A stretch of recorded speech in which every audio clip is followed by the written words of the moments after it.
So to today's seminar, let me welcome Dr. James Orr as our speaker for today. James had a double first in classics from Balliol College in Oxford, and he has an MPhil and a PhD in philosophy of religion at St. John's College in Cambridge. Before he entered the academic life that he's in now, he trained and worked for 4 years in corporate finance law.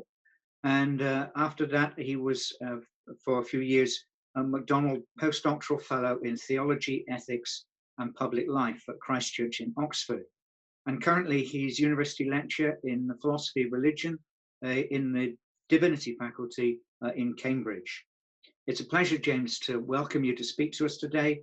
And James is going to talk to us on the divine lawmaker, nomological arguments for God's existence. James, you're very welcome. Keith, thank you very much indeed. And it's a great privilege and honor to be invited to give this lecture. I have been attending these lectures on and off for the best part of a decade, and I've learned so much from them over the years and from the various outputs of the Faraday Institute more generally. So it's a great pleasure to be able to give something back in a small way through this lecture.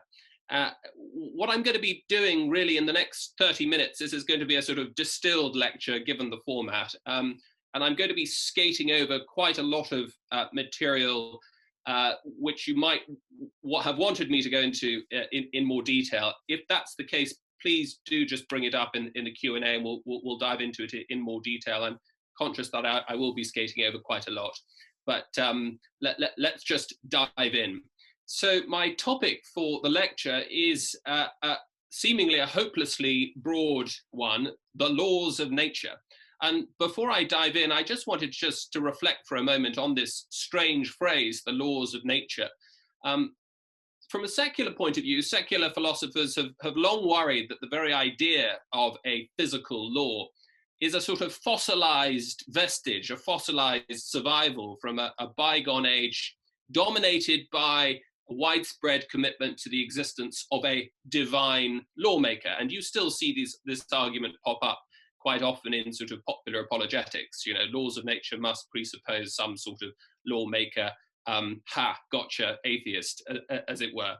One does come across those sorts of arguments these days. That is not at all the argument that I'm proposing to advance today. And in fact, really, this lecture and my work on it doesn't really constitute a contribution to natural theology, to, as it were, the God debate, but is really coming out of a broader reflection on how theists can think about, from a metaphysical point of view, a coherent, explanatorily powerful, and elegant philosophy of nature, a philosophy of the natural world.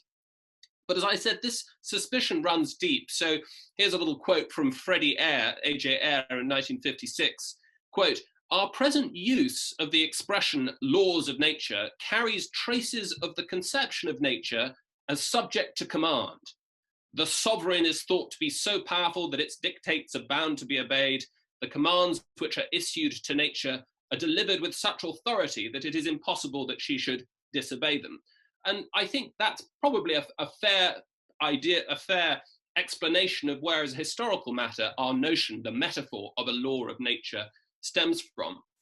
And so the obvious question to ask is, why is it in the wake of the collapse of commitment in a divine lawmaker or theism more generally, that the concept has persisted? And indeed, one might say that the notion of a law of nature is very much really the jewel in the crown of contemporary philosophy of science. It is indispensable, as many philosophers of science believe, to a whole variety of important theoretical and philosophical tasks. Here's three of them. I'll just summarize them very quickly. Number one, explanatory power. Laws explain distinctions between accidental generalizations, accidental patterns in the natural world, and patterns in the natural world that we think have, to use a technical term, some sort of causal oomph, a strength to them that makes them, well, not accidental.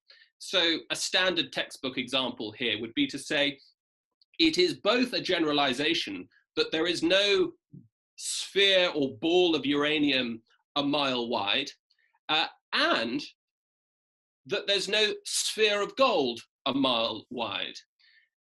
nevertheless, those two generalizations are very plausibly different kinds of generalization.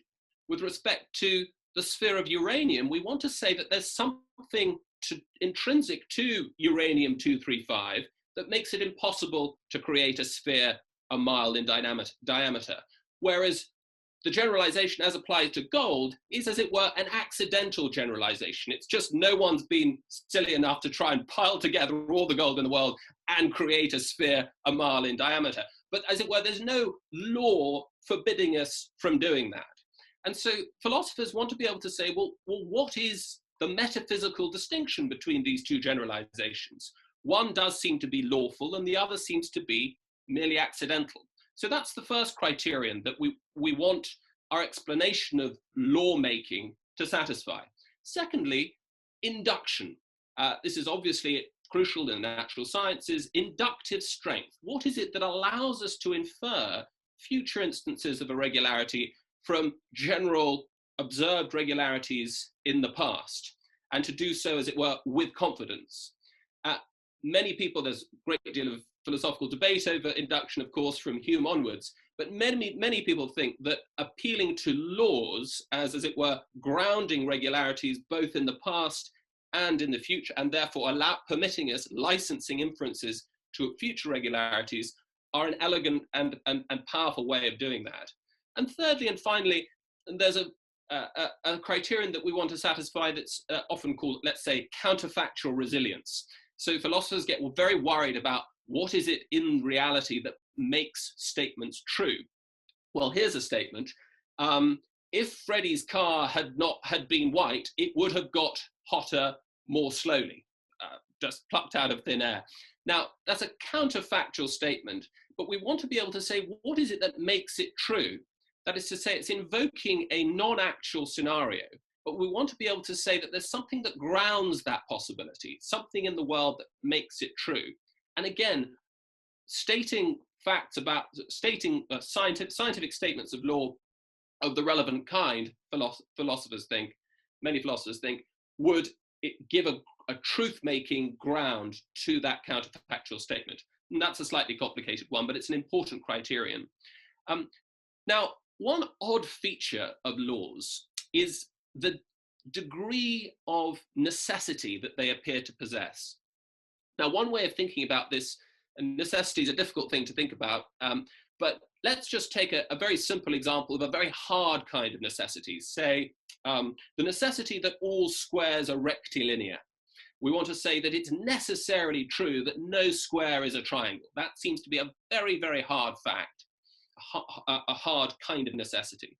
And on the other hand, we might say it is purely contingent what I decide to have for breakfast tomorrow morning. Now, what's interesting about a law of nature is that it occupies a degree of necessity that hovers midway between these two. So we want to be able to say that the law of gravity does have a degree of necessity, such that if I were to pick up this pen and drop it and let it go in midair, it would fall to the ground. That is to say, it would obey the law of gravity. On the other hand, it's very possible for us to imagine, it's very easy for us to imagine a possible world in which the pen takes off or turns into a pink elephant or does something completely different, in a way that it's not possible for us to conceive of a possible world in which squares become triangles. So for philosophers, we've got this, there's a puzzle as to how we explain this strangely weak, relatively weak kind of necessity, the necessity that we call gnomic necessity, necessity that typically attaches to scientific statements of law. They are, as it were, necessary, they pack a punch, as it were, but they might very easily have been different from what they actually are. So that lays the ground a little bit for some of the boxes that need to be ticked if we're going to develop a theory of the laws of nature that is going to convince us. A very quick history lesson. Before we started to think about laws of nature using the metaphor of laws of nature, which was roughly speaking the 1600s, Descartes and particularly Newton, that's really when our idea the metaphor of a law begins to be used. But long before that, patterns, regularities in the natural world were more typically understood in terms of the powers of objects to do particular things. And here it's the metaphysics of Aristotle that does an awful lot of work. So on Aristotelian idea, given a sort of Aristotelian framework, objects have essences, and those essences have, as it were, a sort of powers wired into them. And that is what explains their behavior and the regularities in their behavior when they interact with other objects in the natural world. So there's no talk of law. That is to say, there are other ways of talking about patterns and regularities in the natural world in the realist sense, i.e. not as mere accidents, but that don't invoke the law of nature metaphor. And one way of thinking about this is that this is a sort of bottom-up story of what accounts for natural regularities in the world, non-accidental regularities in the natural world. Now, as I said, in the 17th century onwards, we start to get more of a top-down picture of what's going on. We have, as it were, the emergence of a lawmaker at the top, God, who, as it were, imposes via these sort of puppet strings laws of nature, instance of his volition on the natural world. And the natural world is conceived in these Cartesian Newtonian terms much more as a sort of passive, inert metaphysical landscape. It's got none of the sort of intrinsic powers. It's not populated with any of those sorts of powers and dispositions and causal capacities and liabilities that you had on the Aristotelian, as it were, pre-early modern view. So these are two contrasting views, the bottom-up Aristotelian view and the top-down Cartesian Newtonian view.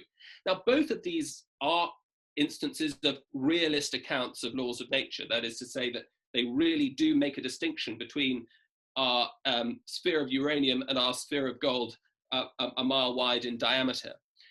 But in the 18th century, one of the greatest philosophers that these islands have ever produced, David Hume, 1711 to 1776, began to develop a very powerful skeptical approach to these, to any laws of nature at all.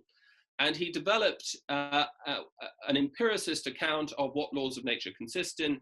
And in effect, his view was that laws of nature are no more than mere generalizations of patterns in the natural world.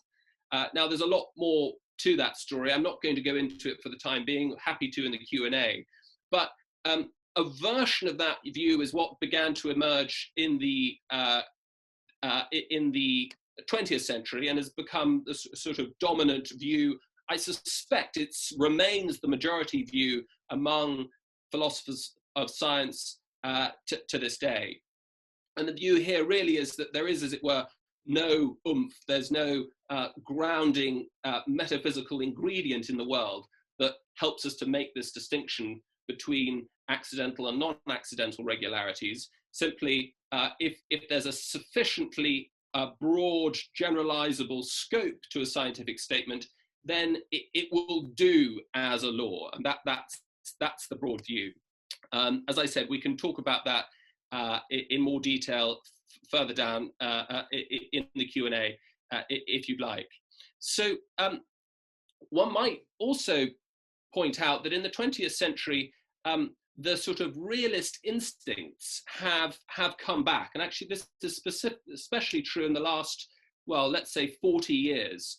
So that is to say, secular philosophers, and particularly philosophers committed to naturalism, metaphysical naturalism. Some of you will be familiar with this, but many different ways of understanding it. But let's just say that naturalism is the view that all truths are scientific truths, or reducible to scientific truths, or eliminable in favor of scientific truths.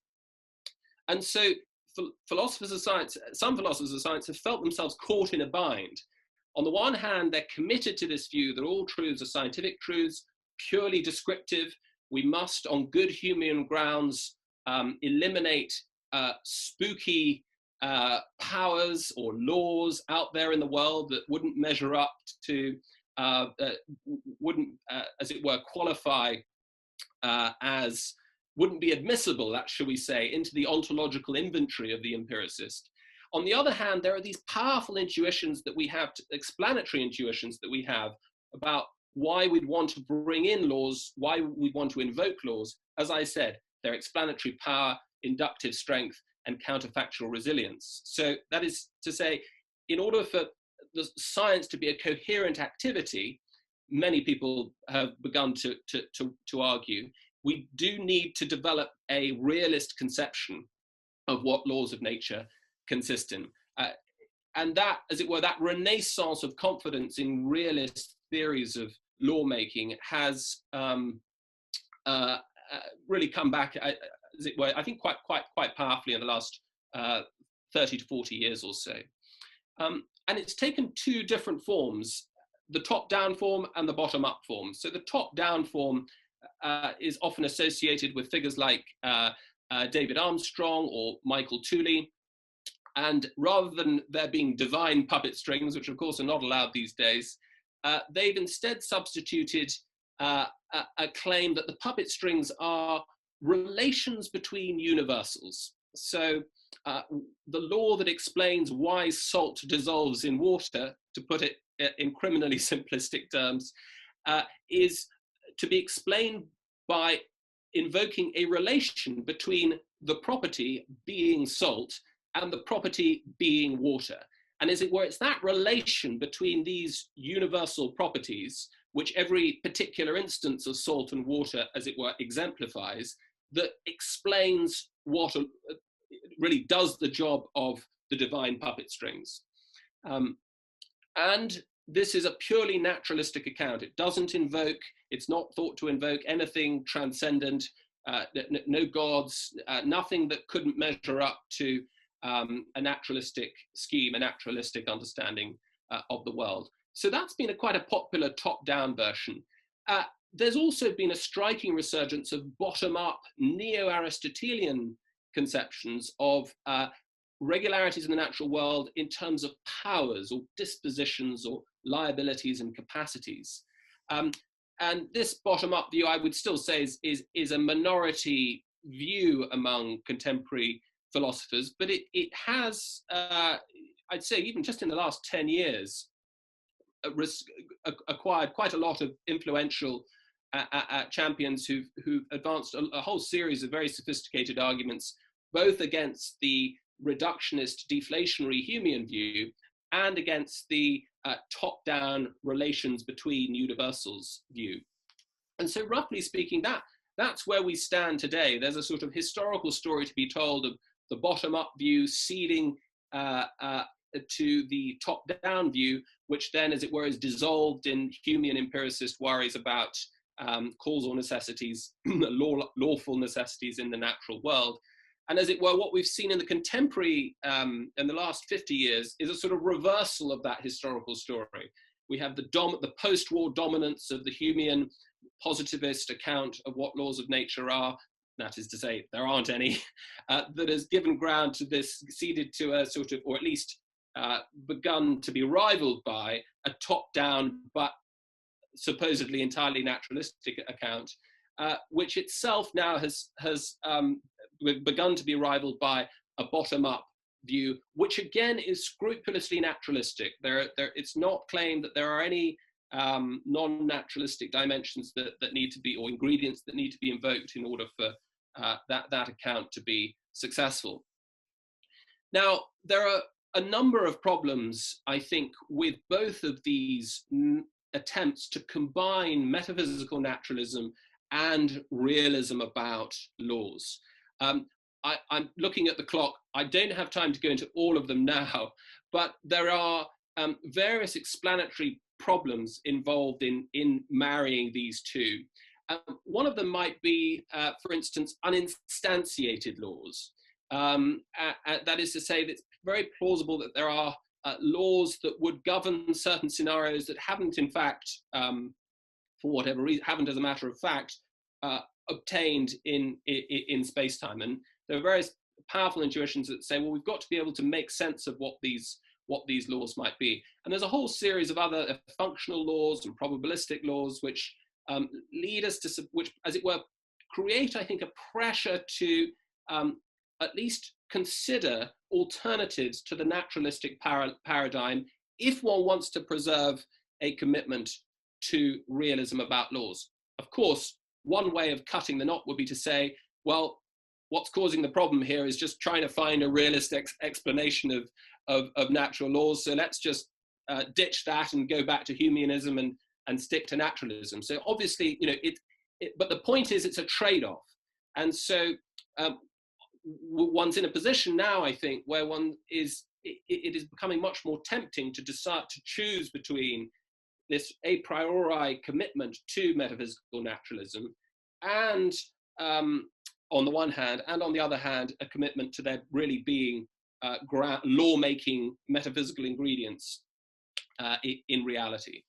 Now, the question is, how would we, if we wanted to relax naturalistic strictures, what are the options?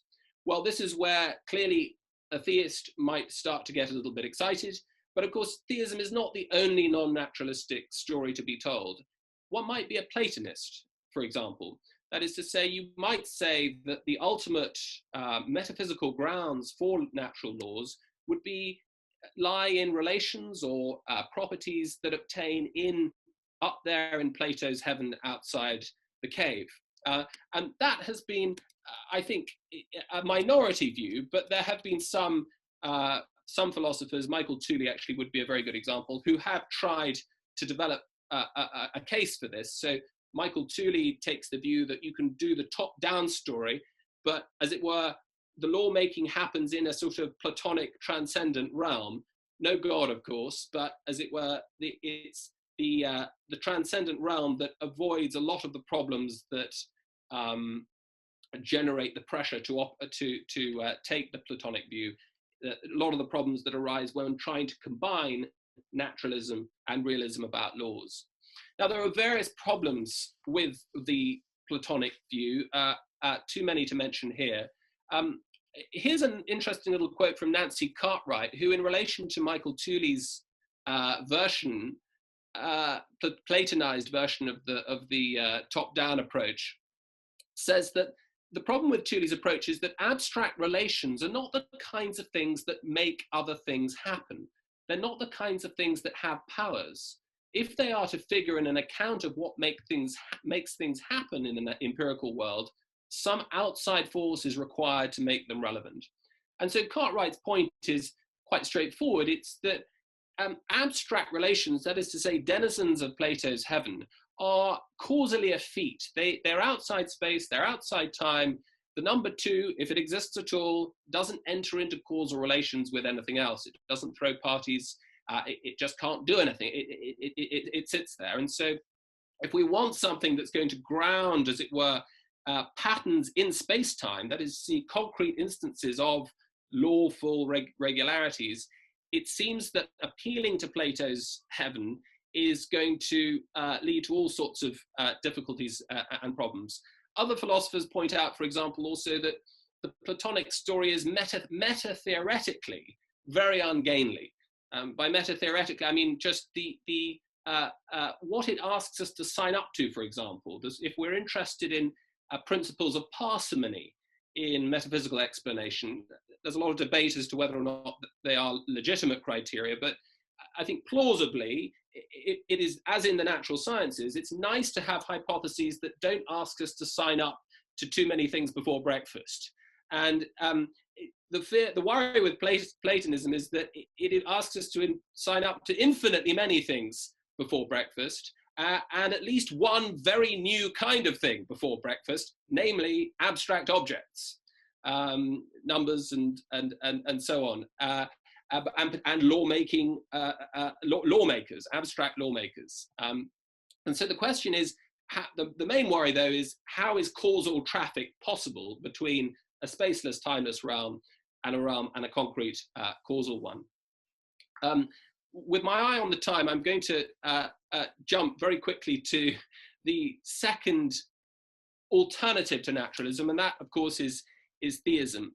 And I suppose part of the structure of the argument, to the extent that it's an argument at all, is it's an abductive one. So as it were, what I do is I'm I think in trying to make sense of laws of trying to make sense of non-accidental regularities in the natural world, we, as it were, weigh up the pros and cons for each account, the three main naturalistic accounts, and then we look at what happens if we try to, as it were, give those three accounts or at least the two realist accounts, a Platonic baptism, and then we realize that there are various problems that emerge from that. And so I think, as it were, it's all of these are supposed to be, I suppose, the failure of these attempts, I think, motivate at least motivate us to consider what a theistic account of lawmaking might be.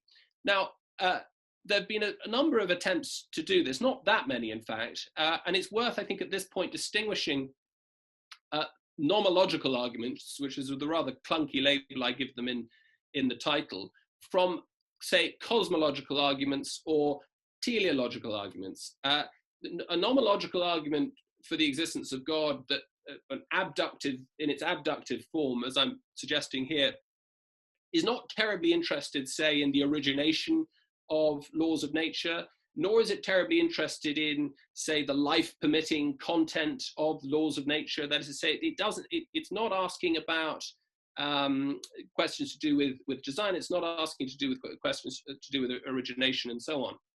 What it's asking is, what is the best explanation that we can give of the curious status, particularly the curious modal status that natural laws have?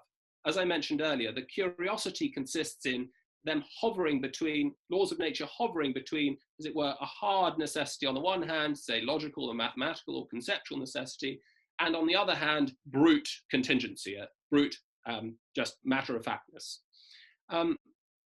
Now, it could be the case, and indeed I elsewhere have advanced the argument that it is the case, that you can be committed to theism and still reject the laws of nature. That is to say, you can say there are no laws of nature as construed as divine puppet strings orchestrating an inert, passive, metaphysical landscape down here below.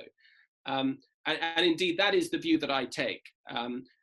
The pre-modern view would advance an account of non-accidental regularities in the natural world as bottom-up, if you like.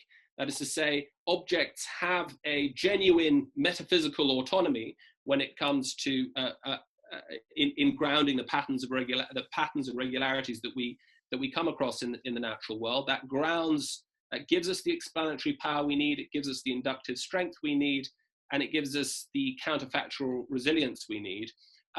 But without accepting the Cartesian Newtonian view of God, as it were, instructing nature, and as it were, God as the sort of cosmic puppeteer, which I think is it's a more attractive view theoretically. I think it's probably more attractive view theologically.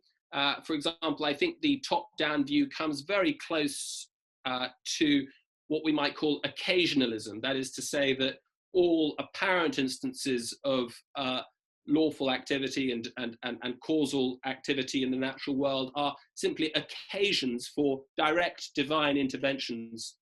And you've got the sort of God as a kind of cosmic, constant cosmic meddler. And so various theological difficulties that spring from that, not to mention the theoretical ones.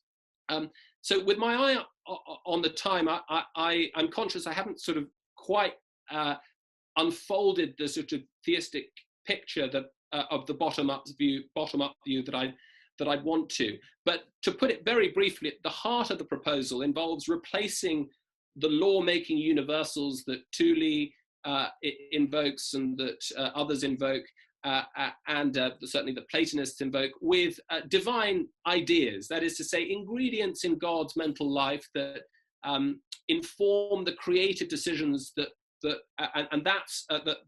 God has in creating and sustaining the world. That is the ultimate explanatory ground for the lawful regularities that order physical reality. There are various views, various advantages to this view. But the main ones, I think, is that it accommodates the intuition that you need naturalism and realism are not going to do the job together. You need a non-naturalistic alternative, but without invoking with Plato's heaven, in effect. And it as it were, deals with the aspects of the Platonic proposal that we'd want to reject in I think quite a convincing way. God is not an abstract object, at least understood according to the sort of broad intellectual traditions of Abrahamic monotheism. God is a causal agent, and so there's no worry about him straddling the abstract realm and the concrete realm. And in particular, we have quite a nice resolution to the problem of the puzzling modal status of laws of nature.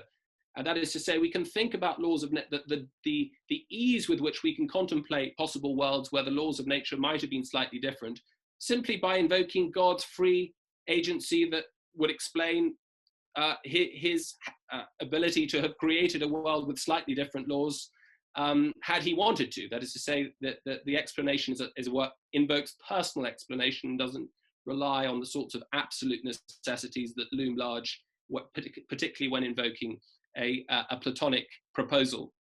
Now, as I said, Humeans in particular might say, look, this is a reductio ad theologiam. They might advance that this is just, if theism is the price to be paid for gnomic realism,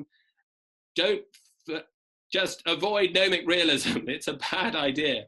But as I said, if you want to satisfy our intuitions about explanatory power, inductive strength, counterfactual resilience, the puzzling modal status that laws of nature seem to have, then the proposal is, in response, effectively my argument is, the price is right. Thank you very much for listening. Apologies if I've gone on a little bit longer than I'd intended, but I'd be very pleased to hear any questions that you might have, any criticisms. Please, I'll hand it back over to you, Keith. Lovely. Thank you very much, James, for taking us through that. That's fascinating. I forgot to explain to people at the beginning that we have the opportunity for Q&A. You should have on your screen a Q&A box in which you can type in questions. I will then try and convey those to everybody and to James for answering. While people are maybe thinking and typing, let me kick off by asking, you used the word in your second half, James, of theism. Yes. Is it really a theism or is it a deism? You said it wasn't an abstract God, but how personal or interactive is that God with the model that you're putting up? Yes, that's a very good question, actually. I suppose it would be consistent with deism. I mean, it clearly, to the extent that it's an argument for the existence of God, it's quite a sort of, it's quite a thin slice of the sort of personal, interactive God of say, Jewish, Christian, or Islamic theology. But I think the point is that it's probably too thick a slice of God for the naturalist's digestive system. That is to say, if it's an argument for the existence of God, it's an argument it's an example of natural theology, and I think it would require something. It would require a different kind of argument to specify the nature of that God in much more detail.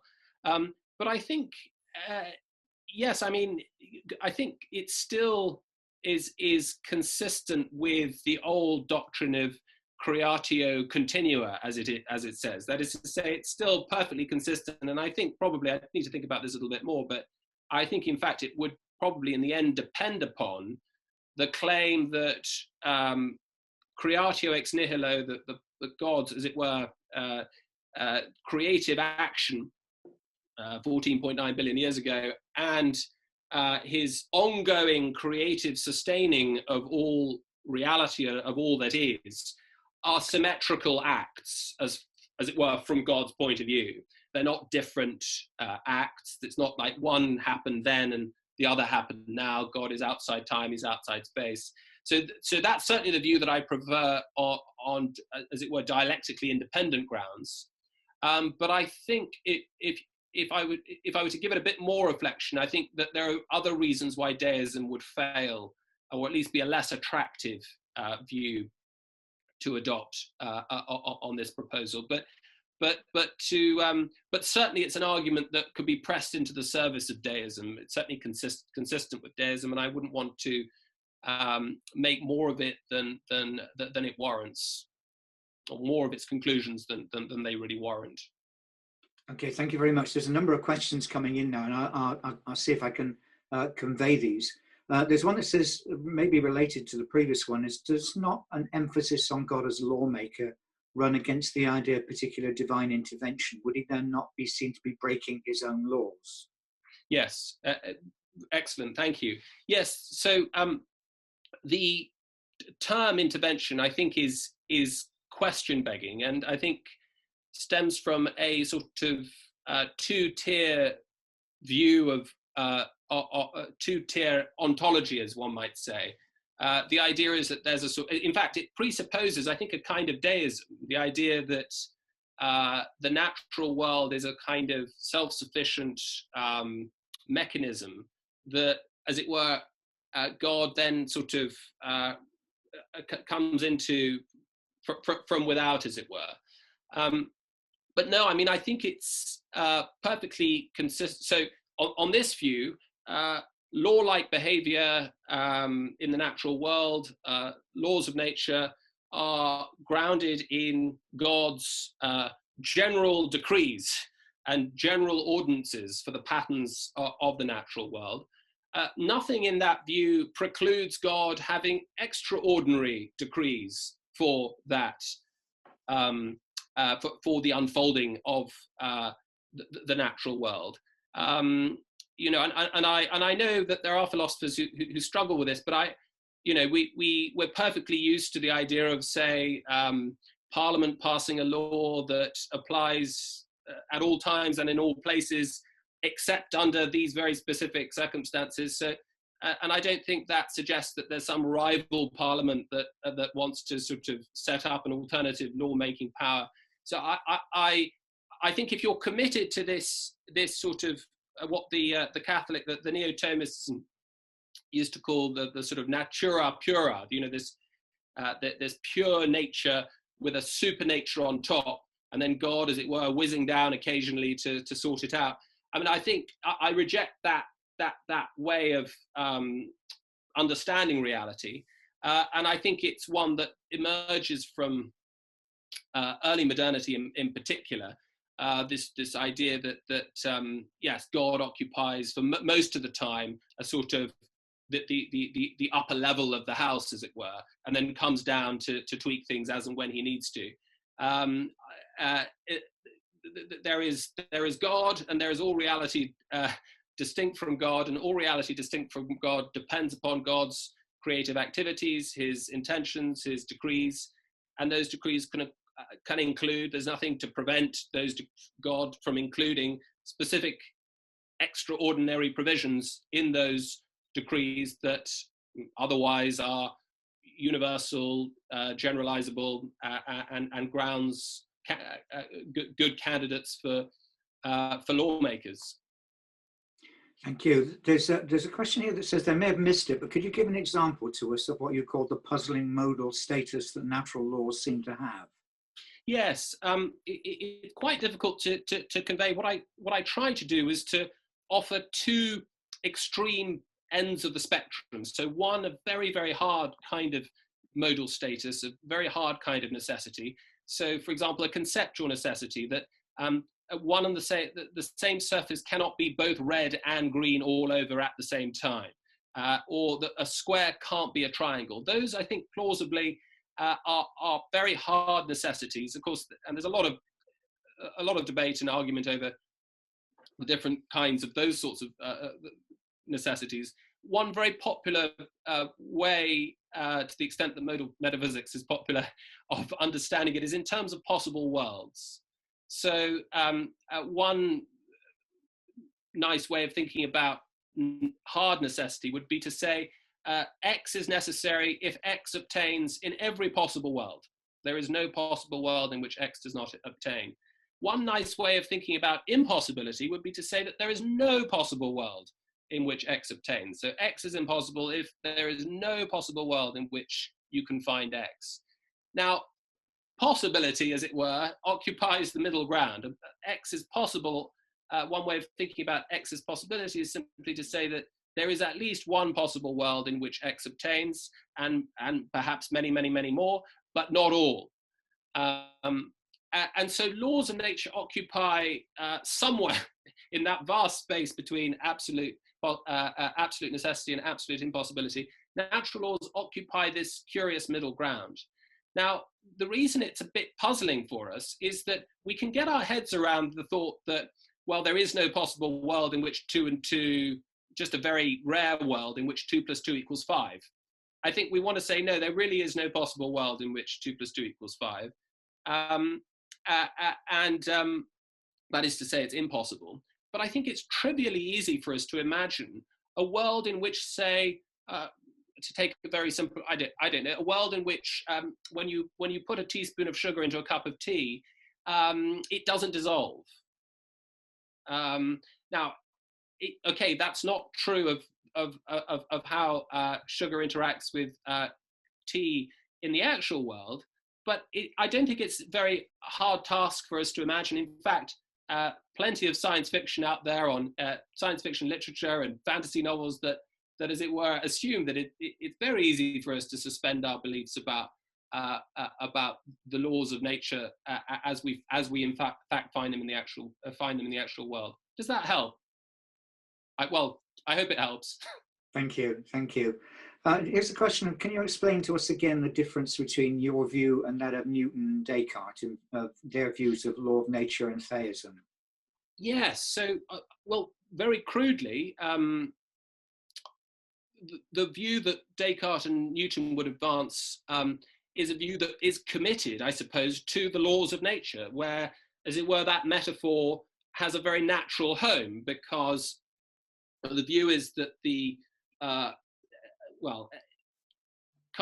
scholars of Descartes and Newton will contest this in different ways, but to put it very simplistically, the view is that laws of nature are instances of God's direct volition, God's direct intent.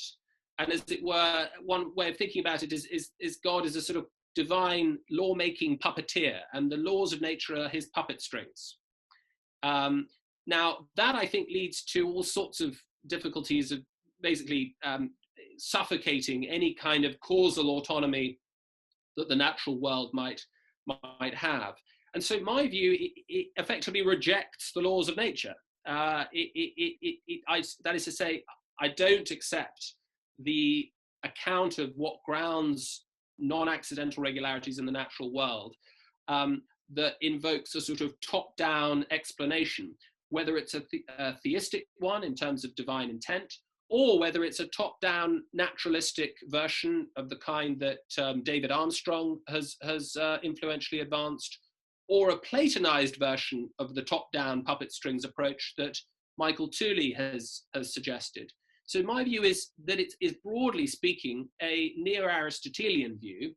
That is to say, it's pretty naturalistic, in fact. That is to say, it preserves, shall we say, autonomy to nature. It allows nature to do its thing, as it were, and natural objects to behave in patterned and regular ways.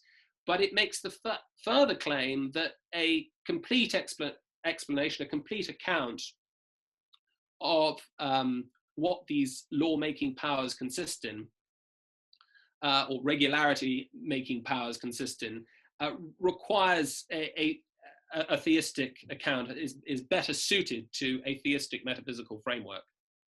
So no puppet strings on my account. Thank you. Here's quite a long question, and to do it justice, I think I'll read most of it out. It's the question, the kind of naturalism that's been advanced by Wallace Matson. He argues that physical possibility is the only kind of necessity we're justified in considering, and denies we should employ a concept of logical necessity broader than the physical for etiological reasons. Could you comment on that?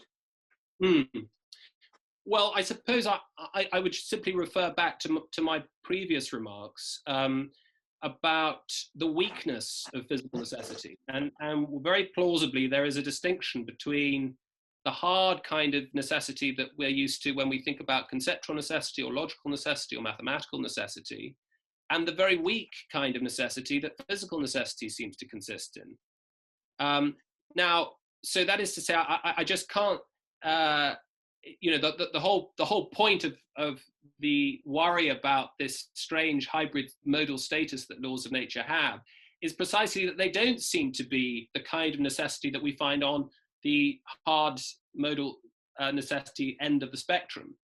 Now, of course, I may have missed the point there. It may be, of course, from the Humean point of view, that those hard necessities, logical necessities, conceptual necessities, mathematical necessities, are not necessities out there in the natural world. The necessities consist, as Hume says, purely in relations between ideas. That is to say, they're as it were, projected onto the world to the extent that we think that they obtain in the world. If that's the point that's being made, then, well, yes, of course, that's just a statement of the Humean position. And someone committed to that view will, of course, find the Humean or rather neo-Humean account of laws of nature, the deflationary account of laws of nature as merely accidental regularities, the more plausible option. But that, if you like, is not the constituency I'm appealing to. Thank you. Here's another question. How do we properly describe the movement creator to creation, which is often called causal, but the questioner says is utterly different? Yes, yes, thank you. So I take it that the question is asking about, is it plausible for us to think of God's creative act as the same instance of the kind of act that we might, or the kind of, shall we say, causal interaction between objects in the natural world? Isn't it a qualitatively different kind of process or movement or motion from potency to act or whatever? Well, yes, it is. But I think it's part of certainly it's part of the theistic picture that the movement, as it were, the creative act is not purely a causal interaction between billiard ball A and billiard ball B, but is a causal interaction initiated by a person with personal agency, personal intentions, personal ends. And so while I accept that it's very difficult, one has to be very careful that one's not making multiple category errors in as it were, treating the creative act as if it were on the same sort of plane as an ordinary causal interaction. I do think that we are permitted, at least analogically, to think of the creative act roughly on, at least we can begin to think about it as along the lines of a personal act that you or I might undertake. My picking up this pen is, as it were, analyzable, obviously and comprehensively in scientific terms through neurological analyses of my brain and muscles and the pen and so on. But there is another layer of explanation, personal explanation. I picked up the pen in order to illustrate a philosophical point. And so I suppose the key difference, what you would want to add to any account of God's creative act to distinguish it from an ordinary causal interaction between objects is to say that it's also susceptible to a personal explanation in terms of free agency, intentions, and ends. I hope that helps. Okay, thank you very much. I think we're getting close to having to draw stumps and call time, but I'll give one more question, and I apologize to those who put questions in that we haven't had time to deal with. And it's a fairly short one, but maybe all embracing. So it says, so is the concept of supernatural a red herring? Is nature all that there is? Well, yes, and yes to the first question, no to the second question. So for the reasons I set out or hinted at before, I do think that the distinction between supernature and nature is extremely unhelpful. It's unhelpful, certainly dialectically, if one's a theist and trying to convince somebody that theistic commitment is not an irrational commitment. But because if you grant the distinction between nature and supernature, then you're sort of putting God on the same level as the fairies and the Easter Bunny and ghouls and ghosts and so on. So as it were, it just generates an awful lot of confusion, as opposed to a metaphysically serious a case with significant explanatory power and that satisfies various principles of parsimony and so on. So yes to the first question, and there's been a lot of work done by colleagues in theology on this question. It's a fascinating history of really the great figure here is Henri de Lubac, the French Catholic neo-Thomist and godfather and founder of the Nouvelle Theologie, and his book Surnaturel, 1946, is the place to start.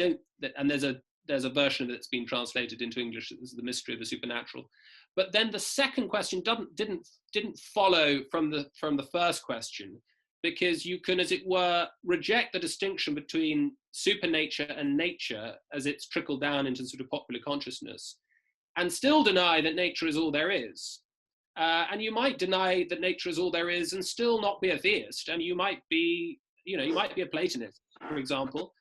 If you're a Platonist, not only do you think that nature is not all there is, but you think there are infinitely many more things in reality than there are in natural reality. I mean, if you believe that the number 2 exists, you believe that infinitely many things exist.